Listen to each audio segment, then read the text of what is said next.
We are all, as students, if you're a student, going through a very weird time. A weird time to go to school, a weird time to learn, a weird time to figure out our life, figure out our next steps, our plans, our aspirations, our goals, our careers, and we are struggling.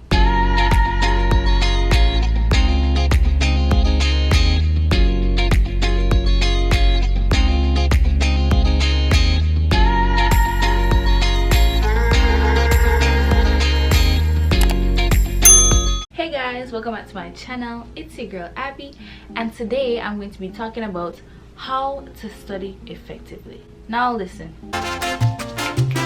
we are all, as students, if you're a student, going through a very weird time. A weird time to go to school, a weird time to learn, a weird time to figure out our life, figure out our next steps, our plans, our aspirations, our goals, our careers, and we are struggling. Tell me I'm not lying. We're struggling. We're not used to this type of work, this type of lecture, this type of...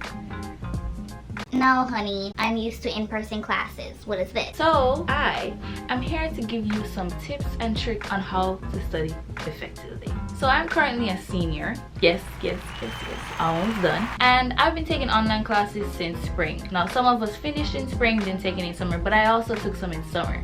So I like to think I've picked up some things along the way. I also got A's when I took classes in the summer. So I'm just here to spill some tea, give y'all some advice, just so we can all prosper this year. Without any more talking, let's get into the video.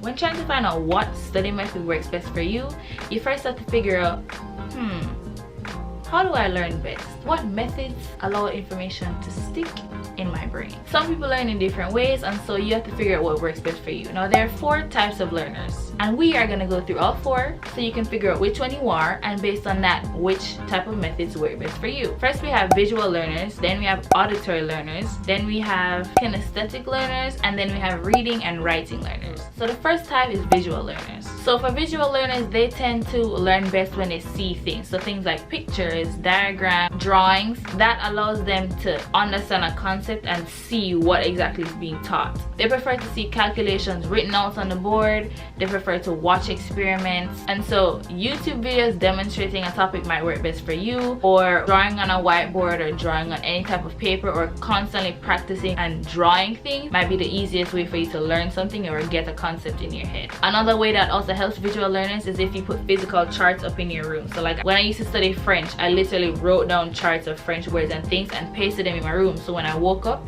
I could see it, or even just in a glance, it's constantly like pictured in my brain, and so that helps with the memorization as a visual learner. Number 2, the next is an auditory learner. So these type of people tend to thrive on lectures because, you know, the professor's talking and they can listen to the words and they can interpret and understand the concepts just by listening to it. Those type of learners also might enjoy videos because, you know, you listen to the videos. They also might enjoy podcasts because they can sit down and just focus on one thing and listen to what exactly is being said in a podcast, and so it can register in their brain, they can learn it, they can memorize it. These type of students are also very good at making notes from a professor. So some of us might struggle when the professor's talking really fast and they're saying a whole bunch of big words, but auditory learners can literally pick up everything the professor's saying, interpret it, and write down good, easy, clean notes just by listening to the teachers. If you're this type of learner, listening to the lectures again, or even just in your daily activities, allows your brain to process the information and let it stick and let it stay, and it allows you to memorize the information. Another thing you can use is Quizlet, which reads out the definitions to you. So instead of playing the games that they have or things like that, you can literally have it read to you.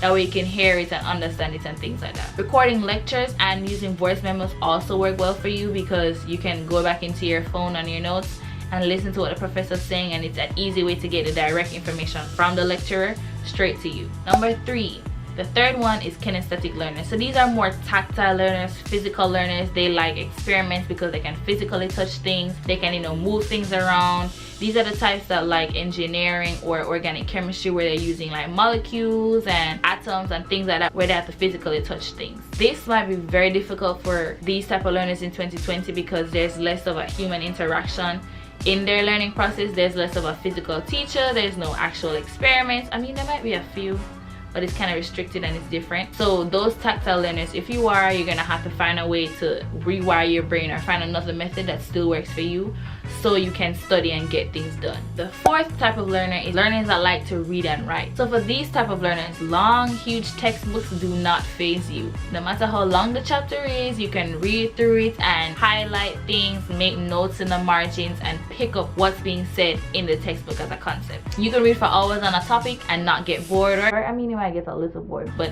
it doesn't faze you and you can still process the information. You might take a break but come right back to it. These type of learners also learn best writing lists, using cue cards, making definitions, putting things in categories, and writing them down and reading them, rereading them, rewriting things a million times so it sticks in their brains. Those type of writers also enjoy highlighting. They use sticky notes for everything. They use color coordination for their assignments, for their work, so everything is organized and they can see what they wrote down, what they read somewhere, and it sticks. They also probably enjoy using colored pens in their notes just so they can have everything put together, everything easy to read and understand. And those are the learners that prosper by reading and writing. After learning all four learners, you can literally go back and realize what ways they tend to learn better by and use that type of method to study. Now I also have a list of general study techniques and tips for everybody regardless of the type of learner you are. So the first thing, repetition, repetition, repetition. You need to keep rereading the information, going over the things in your head. Now I know as a college student that's like, Hey, bro, what? I just want to cram the last day and get this over with. no honey, that's not how it works. I wish it was. I have tried it myself. It does not work like that. You have to go over the information constantly. It's annoying because you're like, why do I have to read this again? But try. That way in your brain see it more than once. It can confabulate up here and you can regurgitate it for your exam. That's why you need to just feed your brain continuously the information so it can conceptualize and your brain can just study it and keep it in there and make it stay till exam time. Next thing, always have notes and easy accessible information on your phone or any device so that when you're randomly doing something, you're just bored somewhere, you have information you can read, something to just go over in your brain slightly so you're not really wasting time. So if you have a random break somewhere, you can just read something, study something. Now I know it's very hard and very unlikely because like you, I don't really do that and I didn't really always do that, but it's very good to still have it. So you can't say you never try. You have it easy on hand. You can't say, Oh, I don't have my canvas or I don't have my book. honey, it's in your files, go and read it. Okay, this is another one. Study ahead of time. Study ahead of time. I know it's hard, sweetie. I know you just want to wait till the last day. I know you want to wait till the day before to just swat and try to read over everything. I know you want to try and do the study guide, do the review the day before, 2 days before, but I have tried and sweetie, it doesn't work. Sometimes it works because it's in a short-term memory, but the minute you see all these other words on the exam paper, you're lost. It's gone. Random words everywhere, you don't remember what they mean. So just try and study ahead of time. Go to exam reviews. Professors always hold exam reviews, and two things. One, it's really good to go over the information in your head. You can ask a whole bunch of questions. You go over topics that you never remember. You go over concepts you have no recollection of ever doing. And professors always give out hints in their reviews. Pay attention, bro. They give out questions that they normally do. They give out topic things that they pay attention to in the exam review. Just know it coming on the exam. And they always like to be like, oh, I'm not gonna say anything. Many professors literally write the review, the study guide for you to look at, for you to study the things, for you to know it's gonna come on your exam. So go to your exam reviews. SI sessions. Now I don't know, I'm pretty sure everywhere has SI sessions or tutoring sessions. They're free because it's in your tuition, so don't waste your money, go anyway. And they're just held by students who have gotten an A in the class and they're hired by the university or the department to teach the students. So literally just go whenever you can, make an effort, make a choice to go. It's gonna be outside of your class time, so you're gonna have to, you know, do a little sacrificing here and there to go, but I'm telling you, it's definitely worth it, especially because you get constant repetition on the information. You can get it, you know, in your head. Plus you can ask the student teacher questions or ask them, just dumb it down, break it down, I don't understand anything, please help, because they're more likely to explain and help you out than a professor would, because you know, professor has like 200 kids and you can't care about everybody. So SI sessions, tutoring, go. Practice problems.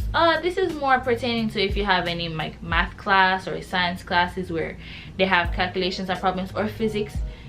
Try to do the practice problems. Most of the time they give it to you, and once the teacher says it's not graded, I'm not doing that. That's extra work. it low-key is, but at the same time it's extra practice. So just try. You know, do you want a good grade or not? What do you want? So yeah, try to practice problems. Man, I am thirsty. The last tip I have for you is find a good study space that works best for you. Do not lie to yourself and tell yourself, you know what? Yeah, I can study in my bed. Yeah, I can study in my bed. No, babe. No, you know that doesn't work. You're gonna lie down like this, and you're gonna lie down on the elbow like this, and then you're going to go like this, and then you're done. I'm telling you because I know you've done it, and it's happened to me. And yeah, so you're gonna have to find somewhere quiet if you like quiet. If you like somewhere that has a background noise that you're not really paying attention to, but it's not too dull and quiet, find there. Sit up, because if you sit up, you're proven to be more receptive to information, as well as it's good posture, and your body is ready to take in information and go over things. So try to sit up. Find a desk and chair if the floor works for you, because I know the floor is sometimes pretty comfortable. If you like to study with people, depending on the topic, study with people. It's kind of different now, but you can Zoom study. Hey, I'm putting you on. You can, you know, study with people if you need that type of, you know, study group environment. But find a location that works for you. That's the only way all of these tips are also gonna help, is if you're somewhere where you're ready to intake information and practice things. That being said, we have come to the end of this how to study effectively video. Now it's time for motivational quote of the day. Today's motivational quote is, push yourself because nobody else is going to do it for you. You hear that? This means you need to push yourself to study hard, because if you want a grade, honey, you're gonna have to do the work. Okay, anyways, thank you guys for watching. Don't forget to like, comment, share, and subscribe. Comment down below if you use any of these tips, as well as if you would like to implement any of these tips. Please comment, it helps with my exposure. Thank you guys for watching this video. I appreciate you, and I'll see you guys in the next one. Mwah. Bye guys.